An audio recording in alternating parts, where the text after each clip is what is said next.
अमेरिकेच्या डॉलरच्या तुलनेमध्ये भारतीय रुपया अक्षरशः घसरून गेलेला आहे आणि त्याची किंमत 90 रुपयापर्यंत जाऊन पोहोचलेली आहे. म्हणजेच काय, अपेक्षेपेक्षा जास्त रुपयाची घसरण झालेली आहे की यामुळे देशामध्ये महागाई खूप वाढणार आहे, इम्पोर्ट मागणार आहे, त्याचबरोबर कच्चा माल मागणार आहे, त्याचबरोबर तेलाच्या किमती सुद्धा मागणार आहे आणि सामान्य जनतेला याचा खूप मोठा फटका बसणार आहे. विचार करा, 2014ला ज्यावेळेस मोदी सरकार आलं होतं त्यावेळेस हेच नरेंद्र मोदी बोलत होते, डॉलर समोर रुपया अगदी स्ट्रॉंग करू.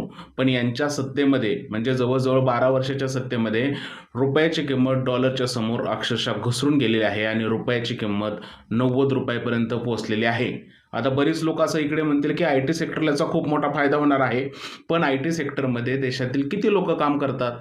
समजा 10 कोटी आय टी सेक्टरमध्ये काम करतात, पण देश 140 कोटी जनतेचा आहे.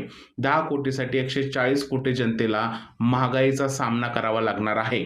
आता बऱ्याच लोकांना प्रश्न पडला असेल की नक्की या रुपयाची किंमत डॉलर समोर कशी काय ठरवली जाते. तर याचं जर का तुम्हाला उत्तर हवं असेल तर एक लॉंग व्हिडिओ बनवलेला आहे यूट्यूबवरती. त्याच्यामध्ये सांगितलेलं आहे, जर का रुपयाची किंमत डॉलर एवढी झाली तर काय होईल, रुपयाची किंमत डॉलर समोर कशा पद्धतीने ठरवली जाते आणि आपल्या रुपयाचा डॉलर समोर इतिहास कशा पद्धतीने राहिलेला आहे, या सगळ्या प्रश्नाची उत्तरं तुम्हाला त्या व्हिडिओमध्ये मिळणार आहेत. जर का तुम्ही हा व्हिडिओ यूट्यूबला पाहत असाल तर रिलेटेबल व्हिडिओच्या लिंकला क्लिक करा आणि जर का तुम्ही फेसबुक आणि इंस्टाग्रामवरती पाहत असेल तर तुषार भोसले या यूट्यूब चॅनलला जाऊन पूर्ण व्हिडिओ बघा. तिकडे तुमच्या मनातील सगळ्या प्रश्नांची उत्तरं मिळतील.